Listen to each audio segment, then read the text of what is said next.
faster than a speeding bullet, more powerful than a locomotive, able to leap tall buildings at a single bound, this amazing stranger from the planet Krypton, the Man of Steel, Superman. Now, when you hear the word Metropolis, you may have visions of Superman's home city and him flying around saving people in need. But actually the term is a Greek word meaning big town, or what we know as a big city, and the Superman behind the actual Metropolis isn't Superman, but it's someone named Alexander the Great. And believe it or not, back in 1983, these larger-than-life figures actually competed against one another in a DC comic book.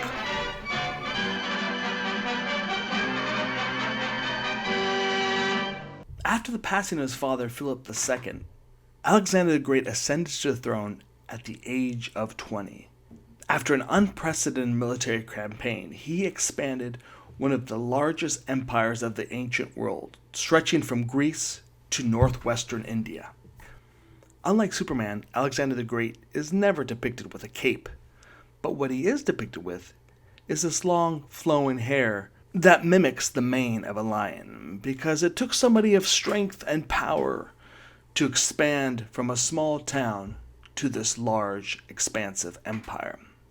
And ultimately what Alexander the Great's empire does is it brings together a group of people from India all the way to Greece who have no shared common culture, and more importantly, have no shared common language. And so how do you organize a group of people to just be able to do average things like doing business or schooling or politics? Well, the first city planner that we know of, by the name of Hippodamus, creates the first known city grid. But in here, it's actually a series of streets that intersect in a very organized way. And so if you visit any major city, let's say New York or Paris or London or even here in Sacramento, you will find that the ability to move around the city is so easy because in most cases it's just a series of streets that are named by either letters or numbers. And so you can easily give directions or find your way around a city, even though maybe you don't even have a shared common language. And so with this emerges this Metropolis, a place where people begin to gravitate for business or for personal reasons, and these cities began to emerge. And what they are these large melting pots of cultures. Much like New York City back in the early days of the late 1800s and the early 1900s, where immigrants from Ireland and Italy and from other parts of the world all began to emerge into New York and create this new culture that will eventually be known as the American culture. And ultimately why this is important is that artists living in these cities are going to be influenced by these different points of view of people that had never encountered with, and that's going to get them to break out of their shells. And so for the Greeks themselves, they're going to realize that they're no longer that heroic center of the universe, but that maybe there are other ways of viewing themselves and the world around them. So no longer are they going to be influenced by the athletes of the Olympic Games, but rather than the people they encounter in the streets of these metropolises.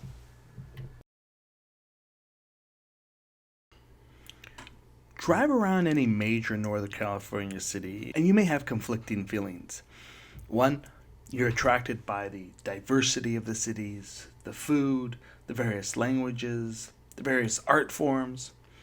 On the other side, you're struck with big city problems that some of these cities are dealing with. Homelessness, crime. And precisely this duality, this conflicting two sides, is what an early Greek metropolis had to deal with, and artists found themselves right at the center of this. One of the places where you could see this Greek metropolis melting pot come alive was in the Greek marketplace. And it's here where you would have seen people from all over the Alexander the Great Empire coming together, selling goods, buying goods, and you'd be able to see things that maybe you had never seen before. Various foods, people speaking different languages. It would have been exciting. And it's here where artists would have been looking at people doing everyday things. And there's no better example of that than in this sculpture titled Nike Adjusting Her Sandal.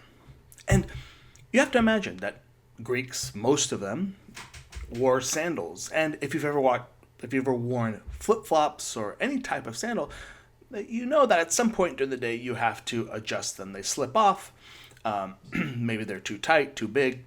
And there's this constant adjusting that you have to do. It's something so simple that, any average person would have not thought twice about it. But it's precisely the artists, these Greek artists, who are looking at ways of humanizing their artwork, whether it be sculpture or any other art form, that these types of moments would have resonated with most Greeks.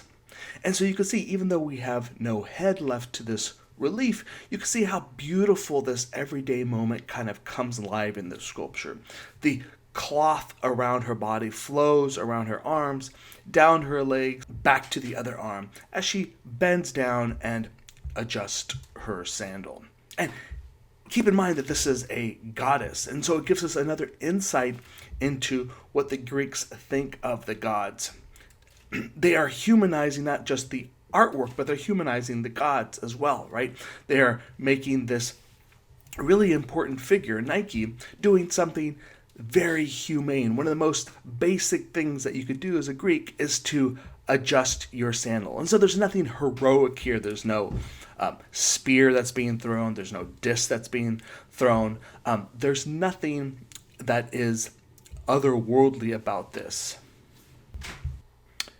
Another sandal-wearing sculptures highlighting a woman at the marketplace would have been somebody you would have encountered in most public spaces in a Greek metropolis.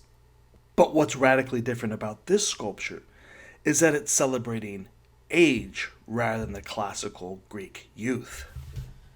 Now, the title of this piece is Old Market Woman. And as you can see here, she's on her left hand, or what would have been her left hand, it's missing here, is what looks like a basket of fruit and vegetables and possibly a chicken. And so somebody definitely shopping or just come from the marketplace. Now the other hand is also missing, and this is a crucial part of our understanding of what was the rationale behind doing this sculpture, because that hand could have been stretched out as someone begging, much like a homeless person asking for money or some food. But she's obviously not in need because she has what looks like a robust basket of food.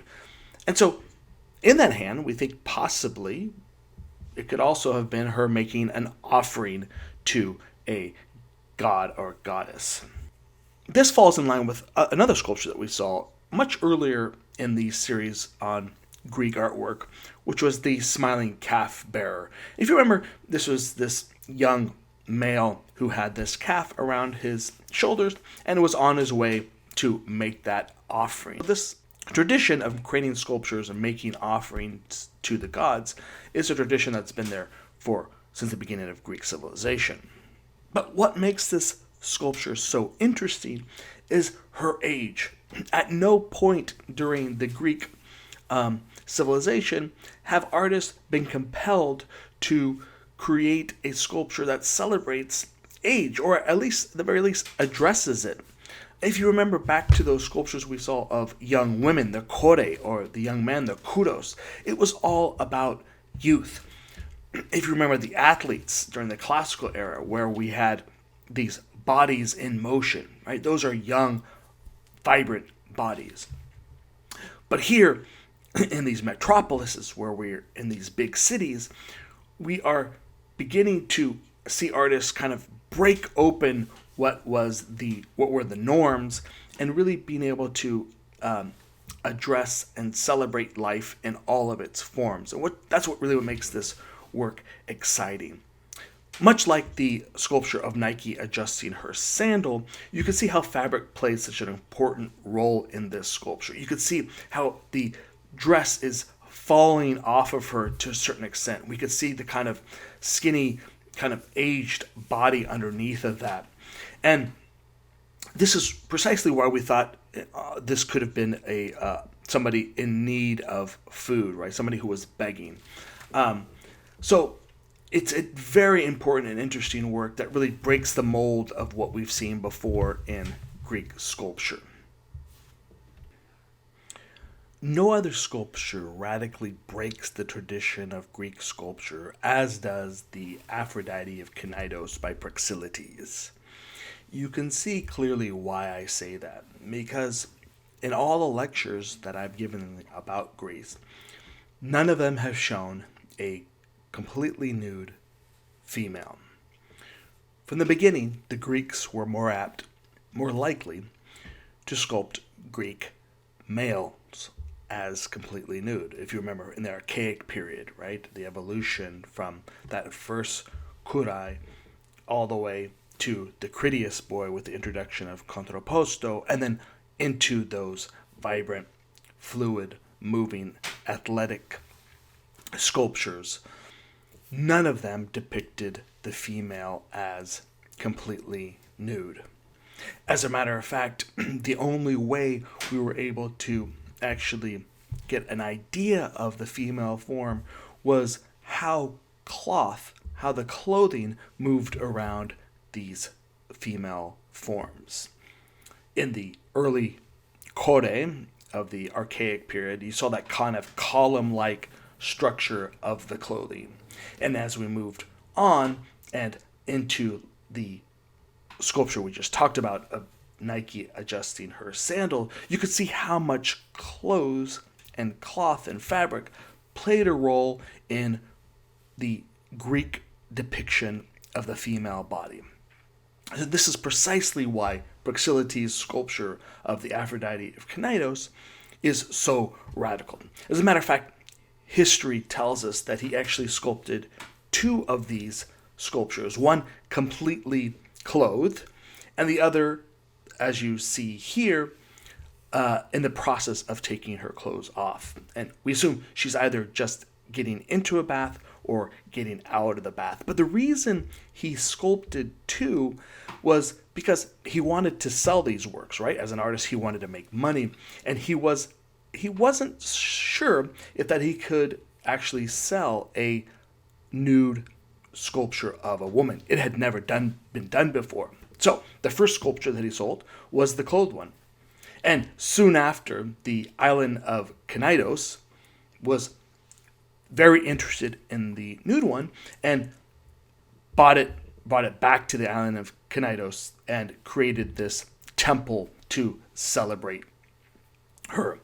And this is why the name of the work has the name Knidos in it, because it resided on this island. Now, who is Aphrodite, right? She is the goddess of love. And it's by no accident then that the first female form that we see completely nude is Aphrodite. We wouldn't expect to see Athena or Nike because they have nothing to do with the theme of love. And so really this sculpture is, of the sculptures that we've discussed today, is really going to have a profound effect on art history.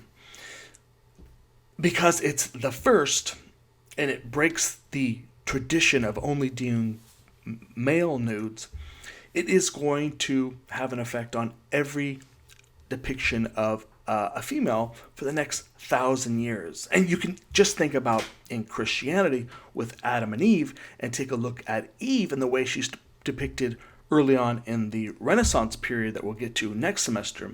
You could see how similar and how much those Renaissance artists are borrowing from this work.